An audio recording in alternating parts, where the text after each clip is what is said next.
अगले दिन ही मेरी दादी का देहांत हुआ। अरे! तो कह सकते हैं कि वो उनके अंतिम समय में मैं वहाँ पे मौजूद था। वो दोस्त कोई और नहीं होगा, वो साई ही थे। पे या फिर यूट्यूब पे कि साईं बाबा गलत इंसान थे, लोगों को गलत सिखाते थे, उसके बारे में आपका क्या कहना है? जो जिस तरीके से साईं बाबा का परीक्षा लेने आया है, उस तरह से साईं बाबा ने बड़े प्यार से उसको जवाब भी दिया और सबको अपनी शरण में लिया है। शरण में रख और ऐसे लोग बोलते भी हैं और करते भी हैं, तो ये बहुत गलत है। अगर ऐसा होता तो साईं बाबा से इतने लोग जुड़ते ही नहीं।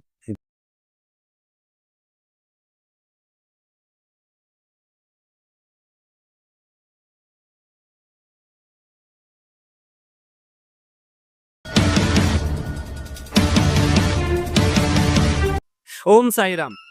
सभी साईं भक्तों को मेरा प्यार भरा नमस्कार। स्वागत है आप सबका आपके शो में, साईं के शो में, जिसका नाम है एक मुलाकात साईं भक्तों के साथ। आज फिर होगा साईं लीला का गुणगान, उन्हीं के भक्त की जुबानी। तो ऐसे ही एक साईं भक्त आज हमारे साथ मौजूद है, चलिए उनसे मुलाकात करते हैं। ओम साईं राम। ओम साईं राम। स्वागत है आपका इस शो में। आप हमें अपना नाम बताइए और आपका प्रोफेशन बताइए। मेरा नाम रूपेश सिंह है और मैं पेशे से एक्टर हूँ, ओके। By profession. ये अहम सवाल इस शो का, साईं आपके जीवन में कैसे आए? साईं तो सबके जीवन में शुरू से ही है और खासकर मैं अध्यात्म से बहुत पहले से ही जुड़ा हुआ हूँ। तो घर पे भी पूजा पाठ होता है, जहाँ पे मंदिर होता है वहाँ पे साईं का एक छोटी-सी प्रतिमा, एक छोटा-सा तस्वीर होता ही है। हर जगह मंदिरों में भी दिखने को मिलता है। तो साईं से तो पहले से ही जुड़े हुए हैं, उनके चमत्कार के बारे में सुनते आ रहे हैं। लेकिन घर में ऐसा कोई तो होगा ना जिसने पहली बार साईं की भक्ति की हो, ऐसा कोई फैमिली में? तो फैमिली में क्या, मैं खुद साईं की भक्ति करता हूँ। मेरी फैमिली के सभी लोग साईं की भक्ति करते हैं। ओके। जब भी किसी देवी का या किसी देवता का पूजा होता है तो साथ में साईं की भी पूजा होती है। तो साईं से तो जुड़ने का मतलब सौभाग्य शुरू से ही है, बचपन से ही है। लेकिन मैं कह सकता हूँ मेरे साथ जो साईं का चमत्कार हुआ, वो मुंबई आने के बाद हुआ। जी, आप कहाँ से हैं? मैं बिहार से हूँ। ओके। मैं 2018 में मुंबई आया, जी। उसके बाद से मैं अपनी कला के क्षेत्र में स्ट्रगल शुरू किया। तो स्ट्रगल के दौरान लॉकडाउन भी लग चुका था और उस लॉकडाउन में मुझे समझ नहीं आ रहा था कि मैं क्या करूँ? क्योंकि उस समय मेरे पास मतलब रहने के लिए भी सही व्यवस्था नहीं थी और पैसे वगैरह भी खत्म ही हो रहे थे जी, जी, सभी की और वही याद है। जाने की भी बहुत सारी प्रॉब्लम थी। वो समय ऐसा था कि मैं क्या बोलूँ? तभी मेरे को 10वीं क्रिएशन से कॉल आया कि ये शो है मेरे साईं, इसमें विलेजर का कैरेक्टर रहेगा। तो मैंने कहा हाँ, हाँ, मैं बिल्कुल करूँगा। तो वहाँ से मेरा साईं जर्नी स्टार्ट हुआ मेरे साईं का। मेरे साईं की जर्नी स्टार्ट हुई। हालाँकि वो सिर्फ़ 1 एपिसोड का काम था मेरा। तो मैं पहली बार मेरे साईं के सेट पे गया, वहाँ के वातावरण देखा, सेट देखा, साईं से मिला, तो ऐसा लगा कि मैं स्वयं शिरडी में आ गया हूँ। शिरडी में। उससे पहले आप कभी शिरडी गए थे? मैं उससे पहले नहीं गया था, लेकिन नहीं। उसके बाद मैं गया। अच्छा। मैं जाकर आया शिरडी।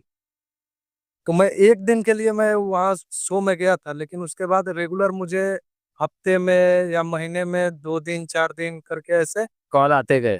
कॉल आते गए और मैं सीरियल करता गया और मेरा दिन चलता गया। तो मैं एक तरह से मैं ये कह सकता हूँ कि आज मैं मुंबई में हूँ, तो सिर्फ़ साईं की वजह साईं की से कृपा से। वाह! और क्या मेरे साईं टीम की वजह से। वाह, वाह, वाह! मतलब तब से आपके ऊपर साईं की कृपा बरसने लगी, मेरे साईं की वजह से। मेरे और साईं की वजह से कृपा भी बरसी और आज मैं अच्छा काम भी कर रहा हूँ इंडस्ट्री में, जी, सब साईं की ही कृपा है। कृपा है। तो बिहार से कभी शिरडी आना हुआ उस दौरान? नहीं, बिहार से तो नहीं हूँ, लेकिन अभी मैं मुंबई में हूँ तो 2 बार जाकर जा शिरडी आ चुका हूँ। ओके। तो वहाँ पे मंदिर वगैरह है बिहार में साईं बाबा के? हाँ, हाँ, मंदिर है, अच्छा। बहुत सारे मंदिर हैं साईं बाबा के हुँ। और खासकर जो भी मंदिर होता है, चाहे शिव मंदिर जी, शिव मंदिर हो या मंदिर हो, माता का कोई मंदिर हो। माता का मंदिर हो, कई हर जगह साईं का एक छोटा-सा मंदिर है। क्या बात क्या बात। तो हुँ, अभी आप कुछ चैंटिंग वगैरह करते हैं? नामस्मरण नाम जाप वगैरह करते हैं? हाँ, हाँ, बस वो अपने मेरे साईं का जो है ना, ओम साईं, ओम साईं, ओम साईं, ओम साईं, ओम साईं, साईं, ओम साईं। वाह! वो तो बहुत कभी भी रास्ते चलते हुए, कभी भी अकेला ऐसे महसूस होता है, तो ये दिमाग में और ज़ुबान पे हमेशा चलता ही रहता है। ये गाना मैंने शूट किया है भाई। आप फिर उस गाने की शूटिंग में थे? हाँ, उसी समय अपना जो यंग साईं बाबा थे, वहाँ से इसी गाने में उनका ट्रांसफ़ॉर्मेशन होता है अच्छा, ओके, बुजुर्ग बन के। ट्रांसफ़ॉर्मेशन के टाइम। तो महामारी वाले जो सीक्वेंस था, उस सीक्वेंस में भी मैं था।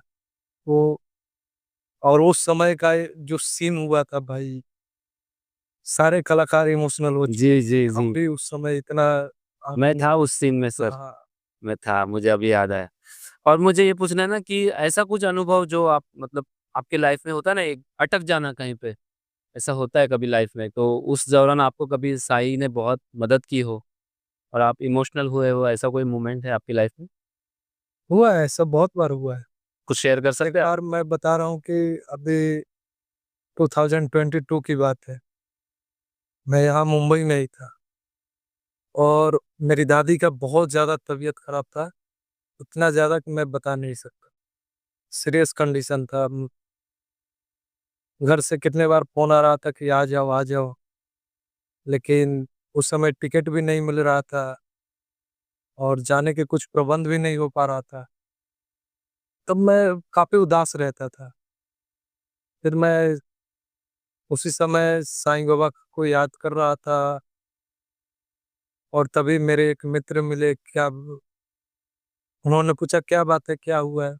मैंने उनको बताया। "अरे ऐसा है तो मेरे को पहले बोलना था।" उन्होंने मेरे लिए टिकट किया और मुझे तुरंत बोला कि अभी निकल जा, घर जा। और मैं सही संयोग पे मैं घर पहुंचा। आज मैं पहुंचा हूँ और अगले दिन ही मेरी दादी का देहांत हुआ। अरे! तो कह सकते हैं कि वो उनके अंतिम समय में मैं वहां पे मौजूद था। वो दोस्त कोई और नहीं होगा, वो साईं ही थे। उन्होंने आपका टिकट करवा कर आपको भेज दिया, दादी के पास। उसके लिए मैं आज भी उनका शुक्रगुजार हूँ जी, जी, जी। कि ऐसे संयोग ये चमत्कार ही है, साईं चमत्कार ही है, बहुत जी, जी। चमत्कार है। और ऐसे वक़्त पे दोस्त आना सामने से और खुद टिकट करवा के देना, ये चमत्कार से बड़ा कुछ नहीं हो सकता है। वो मेरे लिए मतलब बहुत बड़ी बात थी। उससे आपकी भक्ति बढ़ी उसमें आप भक्ति बढ़ी ना, काफ़ी बढ़ी। उसके बाद ही तो मैं शिरडी 2 बार जाकर आया और वहाँ जाने के बाद भी वहाँ के भक्तों को देखता हूँ, वहाँ के रहने की व्यवस्था, वहाँ की चीज़ें मतलब इतनी अच्छी है कि क्या बोले अब। क्या और मैं एक सवाल आपसे पूछना चाहूँगा कि ये आजकल जो रील्स आ रही है इंस्टा पे या फिर यूट्यूब पे कि साईं बाबा गलत इंसान थे, लोगों को गलत सिखाते थे, उसके बारे में आपका क्या कहना है? हालाँकि मेरे पास तो इस तरह की कोई रील्स आती है नहीं और अगर ऐसे लोग बोलते भी हैं और करते भी हैं तो ये बहुत गलत है। अगर ऐसा होता तो साईं बाबा से इतने लोग जुड़ते ही नहीं। जी, साईं बाबा की इतनी बड़ी संस्था होती ही नहीं। आज कितने सारे चैरिटेबल हॉस्पिटल हैं, जी, कितने सारे कॉलेजेज़ हैं, इतनी सारी सुविधाएँ दी जाती हैं साईं बाबा फाउंडेशन से। जी। और देखो लोगों को कुछ मिल रहा है ना साईं की वजह से इसीलिए लोग जा रहे हैं। तभी तो उनके लाइफ में चमत्कार हो रहे हैं, अनुभव आ रहे हैं, इसीलिए लोग दौड़े-दौड़े जा रहे हैं साईं से। जा रहे हैं, मिल रहे हैं। इतना डोनेशन हो रहा है, क्यों हो रहा है? क्योंकि साईं ने उनको भी बहुत कुछ दिया है। बिल्कुल अगर और किसी को 10 लाख मिलता है तो 1 लाख वो डोनेट कर देते हैं। हाँ, और एक से एक पढ़े-लिखे उच्च स्तर के लोग हैं, जी, जी, जी, जो साईं बाबा से जुड़े हुए हैं। जुड़े हुए हैं। और उस ज़माने में भी जब साईं बाबा सच में थे, शरीर रूप से जब मौजूद थे इस पृथ्वी पर, तभी भी जो लोग उनके साथ जुड़े थे, वो भी काफ़ी उच्च पद जो अंग्रेज़ों के ज़माने के काफ़ी उच्च शिक्षित लोग थे, जो उनसे जुड़े हुए थे। बिल्कुल, बिल्कुल। तो और सबने उनके सामने अपना हथियार त्याग जी, के जी, जी। जो जिस तरीके से साईं बाबा का परीक्षा लेने आया है, उस तरह से साईं बाबा ने बड़े प्यार से उसको जवाब भी दिया और सबको अपनी शरण में लिया है। शरण में रखा। हमने ये साईं बाबा मेरे साईं सीरियल में भी देखा है, काफ़ी जी, सारी चीज़ें, स्टोरियाँ पढ़ी है, जानी है। बहुत अच्छा अनुभव था मेरा साईं से जुड़ने का, और साईं का चमत्कार तो ज़िंदगी में हमेशा लगा ही लगा ही रहेगा रहेगा। ही रहेगा। जब भी हम किसी बीच मझधार में फँसेंगे, साईं साईं हमेशा आ जाएंगे मदद करने के हमारी लिए। मदद करेंगे। ओम Sai Ram. Om Sai. Thank you so much. मैं साईं से प्रार्थना करता हूँ कि जो भी आपके सपने हैं आपके लिए अच्छे हैं वो सारे पूरे हो और उनकी कृपा आप पर हमेशा बनी रहे। ओम साई राम। ओम साईं। तो दर्शकों, आज के लिए बस इतना ही। तब तक आप देखते रहिए आपका ये प्यारा शो साई का शो, जिसका नाम है एक मुलाकात साई भक्तों के साथ। खुश रहिए, मुस्कुराते रहिए, साई की भक्ति करते रहिए। ओम साई राम। अगर आपके जीवन में भी साई के चमत्कार घटित हुए हैं और आप चाहते हैं हमसे शेयर करना, तो देर मत कीजिए। नीचे दिए इंस्टा आईडी पर आप हमें डीएम करें ताकि हमारी टीम आपसे कांटेक्ट कर सके। क्या पता अगले साई भक्त आप हो जिनसे हम मुलाकात कर सके हमारे इस नए शो पर, जिसका नाम है एक मुलाकात साई भक्तों के साथ।